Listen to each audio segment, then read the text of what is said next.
Good morning. Hello everyone. Welcome to my van where I do spend a lot of time traveling and doing my thing. And yeah, I've decided to really go public with a few things, and yeah, just been going through a lot. So yeah, hey, my name's Dominic Demers, if you wish to call me, or Buddy, whatever. I grew up in Orleans, and right now I'm back in Orleans for a bit. I am a wild child. I'm an adventurous soul, and yeah, I just wanted to share with you my story. And it's really hard to share my story in, so let's dive in.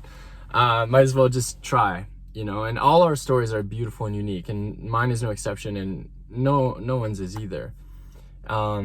So where to start, I guess. So I grew up here in Orleans. I was a goody two shoes kid.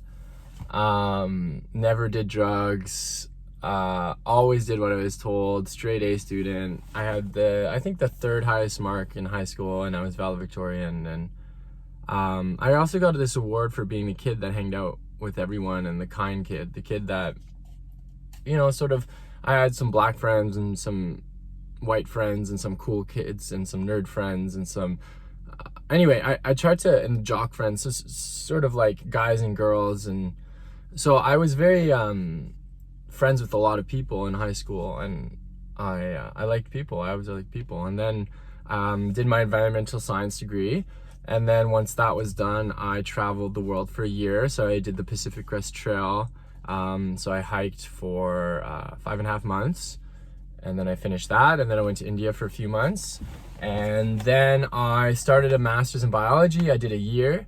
And then I was kind of disheartened by that. So then I went out west to Golden, British Columbia, a little town nestled in the Columbia mountain range. Yeah, phenomenal place. And I did my adventure tourism certificate. So I got certified in wilderness first aid, in risk management, in rock climbing, ice climbing, and then sea kayaking. I really got a keen interest. So then I did my sea kayaking courses to be level 1, and then assistant overnight guide, so I could guide overnight trips. And so I did that for 2 years. I was a pro sea kayak guide, and I loved it. I did 1 year in Salt Spring and 1 year in Port McNeill. So I got to paddle lots of waters, try a lot of things, and yeah, I see a lot of beautiful whales and salmon, and that's why I kind of got this tattoo. Ooh, this tattoo. Yeah, then fast forward, came back to Ottawa for wanting to reconnect with family, and then lo and behold, I reconnected with my high school sweetheart, Dan, and then we broke up recently. We were together a year and a half, we lived together, and yeah, we lived together, we had a great life, we had a dog, and then nothing, and then we broke up. She broke up with me, and then I begged her to stay, and then she gave me another week, and then we went through that difficult phase of letting go. And anyway, so here I am, pretty heartbroken. So the girl I love dumped my heart, so that's one, and she has her reasons, but I'm still trying to figure it out. It's very hard when you don't have direct closure, and that's how I feel. And feelings are valid, but facts too. The facts are really interesting, and he said, she said sort of facts, but there was abuse for sure, and I was totally physically threatened by her and her father, and that's a whole other story, right? And that's an important story to talk about, and I'm just so hurt, but anyway, so now I find myself in this, being single, full of ideas, with a lot of money, and I live in my van, so van life is freeing. All right, I have no mortgage, I have no apartment payments, I have no one to beck and call to other than myself, right? I'm the king of this metallic castle, and I know it doesn't seem like much, but I have a bed and a kitchen, and libraries and books and laptops, and it's all here. You know, the van life is a good life in a sense. You know, it gives you financial freedom. Is it emotionally always stable? No. And is it difficult some nights? Yeah, for sure. You know, and I'm not kidding. I'm not saying that like this is the way for everyone, but this is my way for now. So that's why I'm giving myself compassion that this is my way for now, and that's okay. I'm giving I'm giving myself permission that it's okay not to be okay. I'm just gonna anyway. So I find myself back in New Orleans where I grew up. Years later, I was gonna marry my high school sweetheart, have babies with her, and then that kind of kaplooched. So anyway, now I'm in a new kind of situation and trying to figure the pieces out.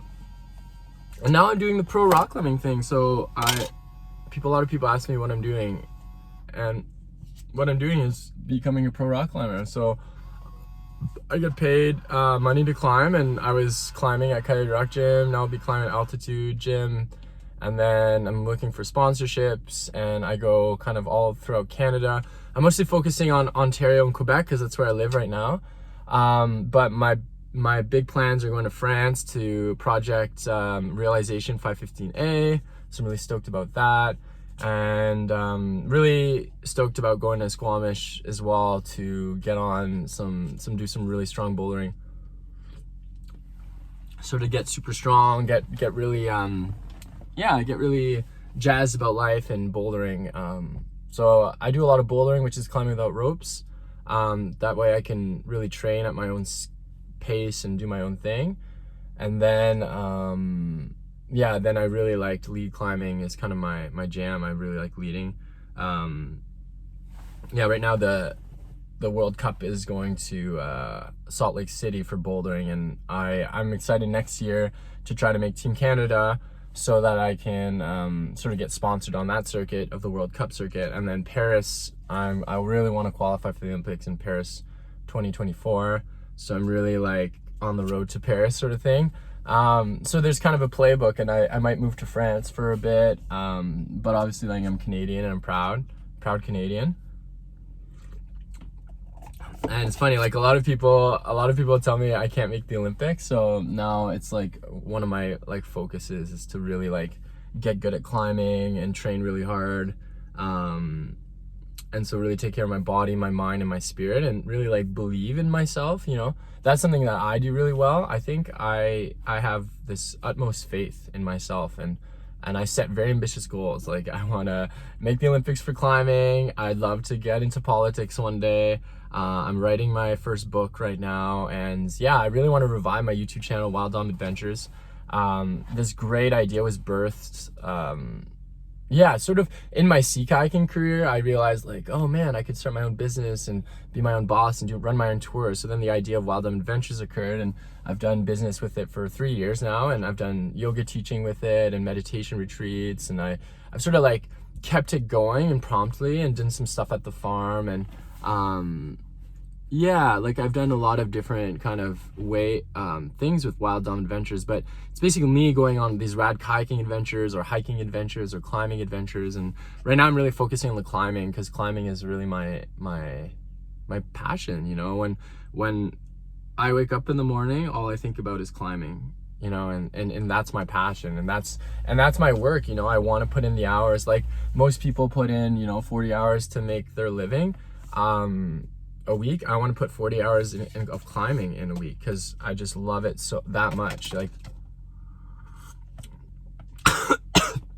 and I'm just gonna put the windows down a bit. I guess you could ask like, why do I love climbing so much? And I have a really weird answer to that question, because in a sense, like I'm afraid of heights, and I'm totally, real talk, super afraid of heights. But it makes me a better climber, because then I can squeeze and I can find my edge, I find my adrenaline, I find my flow state. And what I mean by flow state is when I climb, I connect movement to breath, to momentum, to thoughts, to feelings, and time stops. Time becomes eternal. Time doesn't matter anymore. When I'm climbing, the world stops. and my world begins. And I think we all can find our flow state somehow with some kind of artistic pursuit, some kind of academic pursuit, whatever pursuit it is. It could be science, it could be math, it could be art, it could be literature, it could be the Bible, it could be the Quran, it could be Buddhism, it could be painting, it could be a curiosity. It doesn't have to be a full-on, full-fledged passion. Elizabeth Gilbert, the author of Eat, Pray, Love, which is a book I love, and she goes on a really cool solo pilgrimage. She writes, follow your curiosity, perhaps.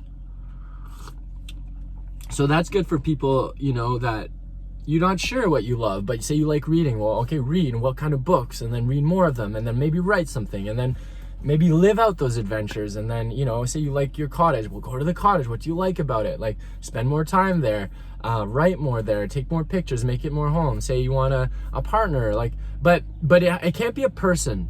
That's the thing. People come and go in life, and obviously family and obviously long-term relationships we want.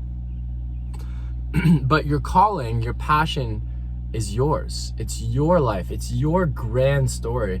And it's your heroic journey, and you choose it. And that's the cool part, is that you choose, or society will give you something, right?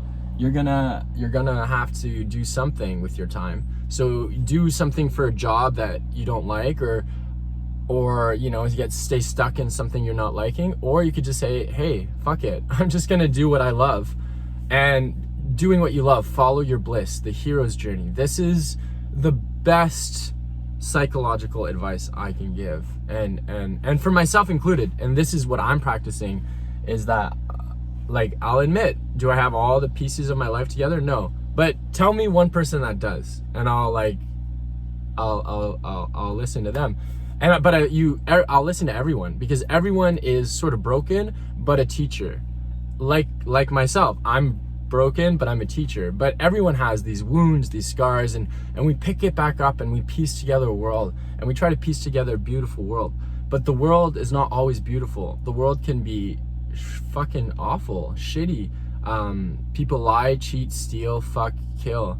And we do that in so many ways, not just like physically, but we also do it mentally and verbally. And anyway, you know, cycles of abuse. There's a lot of cycles of abuse, including cycles of self-abuse. And fundamentally, when you learn to do what you love, well, you're honoring yourself as your own God. And you say, hey, I'm gonna take care of self, and I'm gonna do what I love, and then I'm gonna get jazzed about something. And it's kind of like, that's why we use a lot of like the flow and the music analogies, because it's really like melodic. When you're doing your thing, whatever that thing is, you'll find melody, you'll find poetry in motion, you'll find poetry in words, or you'll find poetry in art, and you'll find poems, you'll find the magic. You'll get stories for the first time. You'll listen to Harry Potter and realize, oh, it's deeper than just a kid's book. Of course it is. You'll read the Bible stories for the first, and old stories that you've read many times, and then maybe you'll get like archetypes. You'll get the king, the lover, the warrior, the magician, the trickster, the grief man, the wild man. You'll start understanding archetypes, which is like these embodied energetic expressions of a great ideal, like the lover. We all have images of what a good lover is and what a bad lover is. And then a king, what's a good king? What's an evil king? Same thing. And so when you start breaking down thought and archetypes and stories, then you find meaning. And I think stories help us find meaning. And I'm on this search for meaning. I think we all are. Once you get a certain amount of money and a certain amount of sex and a certain amount of security, then what? What's the point? You know, like, are you just waiting to die, or are you like actually doing what you love and engaging in a worthwhile pursuit? And haters gonna hate, you know, breaker's gonna break, but I'm just gonna shake, you know, just like Taylor Swift said, just shake it off, shake off the hate, go towards your passions. That's all you. Victims complain and heroes create. So be a hero, be the hero of your own story. And what that means is find your story. So read stories that inspire you, and then go off and take pictures and write journals and go on adventures and learn and find people and magicians and learn to like harness magic. And then you'll find dragons and you have to slay. But it's better to slay the dragon in their lair than let it come to your home. So that's an interesting point too. So you have to remember so many things, you know, in this life. But if there's one thing you should remember is follow your bliss. Like follow your bliss. Find what you love. Bliss, what brings you in that state of oneness with the universe. Do that repeatedly, constantly, obsessively, and then you'll find it. You'll find that peace. You'll find that resonance with it all. You know, you'll find your idea of God, your own self. You'll find self-love. And once you find yourself and you return home, the journey continues, because there's many people are on it, and our own journey is always a cycle. It's never it never stops. You know, we want to go to these destinations, but then we wander and we travel. Why? Because we're curious souls. And if there's one thing I think we can all appreciate about the human spirit, is that it doesn't stop exploring, never stop exploring, and nor should we, because stagnation is death and decay, and exploration and creativity is life and joy and freedom. And so it's very important, I think, to find the freedom. And as Viktor Frankl said, he was a psychiatric doctor in the concentration camps in Dachau, I think, or Auschwitz. I think it was either Auschwitz or Dachau, one of the worst ones. And they kept him alive because he was a doctor at first, but then he became a worker because they didn't need his services anymore, right? Once the Nazis didn't need you, they'd kill you. And then, so Mr. Frankl would have this bowl of soup, and he would take, it had 2 peas in it. That was his meal for a day, like this shitty bowl of soup. It had 2 peas, and he would take time to take a knife and split the pea. So then 2 became 4. Although it's like 4 halves, but 4. So he had these weird ways of just like figuring out how to make an awful situation better. I split my pea, and then he'd often give his pea to another. And he would wake up at 4 a.m. just to go watch the sunrise, just to remember that he's human, and that he's alive, and that he has dignity, and that human dignity and honor, and that freedom, no one can ever take it away. Not even the Nazis, not even your mom and dad, not even, doesn't matter who. And the reason I bring up this example is because Viktor Frankl, in his book A Man's Search for Meaning, said freedom is the recognition of necessity. So there's certain necessities we need as humans. Like, we need people. If without people, we're lost. We need community, we need food, we need water, clean food, clean air, etc.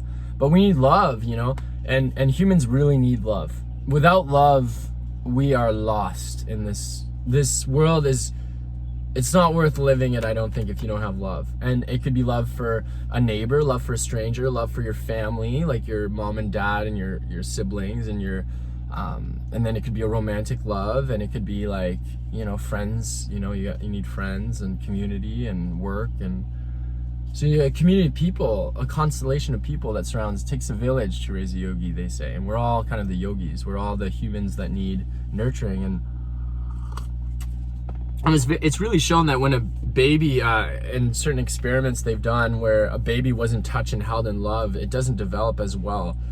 And so, yeah, we all need to be touched and loved, and we all need that sort of human dignity part. And that's why I bring up the freedom is the recognition of necessity a lot, is that to be totally free, you have to know what you need. What are the needs? What is necessary? And then once you know that, then you're good. So people, like I say, it's pretty simple. You need clean water, clean food, clean air, and then you need a roof, a shelter, roof over your head, and then people, and then you're good.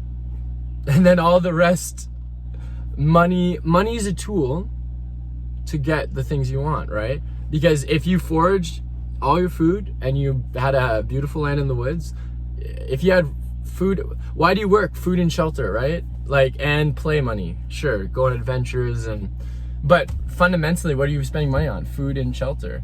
So find ways to get food from the wild, because wild food is cheaper and more delicious. And then obviously you have money to buy food when you need, so you have a little job, whatever, make some money And then shelter, well, you figure out something that works for you. For me, my van, it's great. Like I'm saving, I'm making bank, right? But you could have your home, you know, whatever you choose it to be. But home is much more than four walls. Home is a feeling. Home is love. Home is security. And you can find that in so many things, you know. I just find it in movement and adventure, but a lot of people find it in more stagnant pursuits, I guess to say. So yeah, I guess,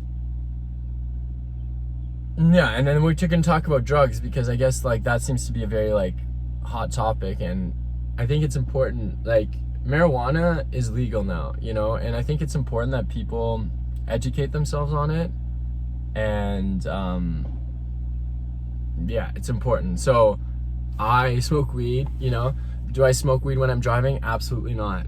Do I smoke weed when I'm at work? Absolutely not. So there are things that you just don't do, but you're allowed to smoke weed for fun, and you should have fun, right? Like it's like people like having a beer after work, for example. I like having a joint after work sometimes, and then going frolicking in the woods and, you know, foraging and climbing, and, you know, and so nothing wrong with marijuana, and it's legal now, and the Canadian government now is making bank with it. So it's a great sector, and lots of promising. And when you're looking at weed too, like a lot of people know indica in the couch, and then sativa, more stimulant brand, and then they know the indica sativa, and then they know about THC, which is the more psychoactive compound, and then cannabidiol, CBD, which is more of a embodied sort of like anti-inflammatory, beautiful body response. And THC too can have anti-tumor, anti-inflammatory too. But then a lot of people, what they don't know is the terpenes. The terpenes are all kinds of other phytochemical compounds that are really healthy for you, and that some can help anxiety, some can help stress, some can help, some can activate you, some can like cool you down. Terpenes are sort of that beautiful profile of like sort of like in the nutritional label, it's not the protein, it's not the fat, but it's all those micronutrients like the vitamins and minerals. That's what the terpenes are. They're the vitamins and minerals of the plant, ganja, the weed. And so yeah, no, has weed been a tool for me in my mental health journey? Sure, you know, and I think a lot of young men, and probably more young men than women, but I think a lot of young women too, partake in cannabis and weed to sort of like alleviate stress, and to also like get creative, and kind of, you know, kind of like why people go in drinking. But I honestly would way prefer being stoned than drunk.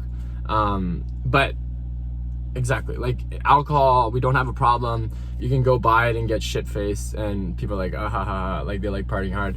But marijuana still has this like weird vibe attached to it. And people are, a lot of kids are smoking a lot of weed, you know, and I was a high school teacher for a bit, and I can attest that many kids in school, even in school, are doing weed. And, you know, big problems for sure. Like, big problems, you know, a lot of stress and anxiety and mental health crisis right now, man. Like, and you know that, we all know that. I guess like the world is a hard place, you know.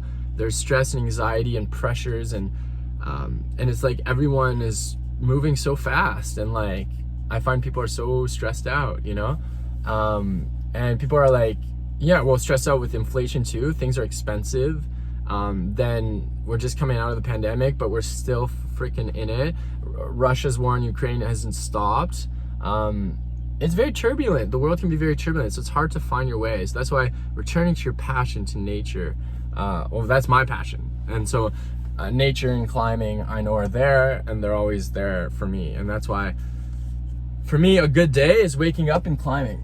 If I climb today, it's a good day. So it's a very easy metric to see what's a good day and what's a bad day. And then obviously then it's, okay, well, I can do more than climbing. And so then I develop like a kind of a training regime, and then there's like training protocols, and then there's, you know, and so bouldering and climbing for me, it's cool because I can just go and do it, and sort of like not be,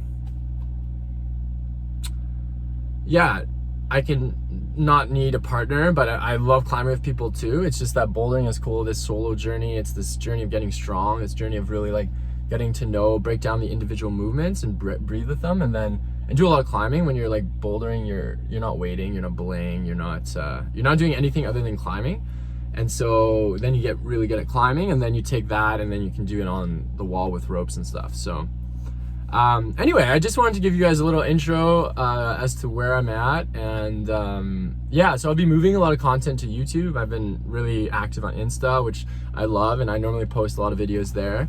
But for some more like in-depth conversations and some more YouTube editing and really exciting, some friends have offered to help me film more, and I'm really gonna like take this filming stuff more seriously. So really stay tuned. I can't wait to produce some like next level cutting edge footage, and yeah, like look for the climbing stuff. The big idea is a climbing video all across Canada. So I've got tons of videos in Ontario and Quebec already. So yeah, the next step is kind of heading west or east. I'm not sure yet exactly where I want to go. But I've never been a PI, so that could be fucking dope. And then Nova Scotia has some really good bouldering too. I know there's a huge push to go out to Squamish and stuff, but part of me is also like trying to figure out what my projects are. So, but anyway, New Brunswick is probably the next, New Brunswick or Manitoba. Stay tuned. Thanks for listening. And yeah, if you like this, please share with friends, get people to join. I really want to get famous. I really want to like spread this cool message of the hero's journey. That's like my main message that I'll repeat in many ways. And I want everyone to kind of find their own heroic journey, whatever it is. For me, it's climbing. For you, it could be, you know, whatever, biking, dancing, soaring, writing, poetry, meditating, any of that. And yeah, so keep following my climbing journey. Stay tuned. Love you all, and yeah, go and follow your bliss.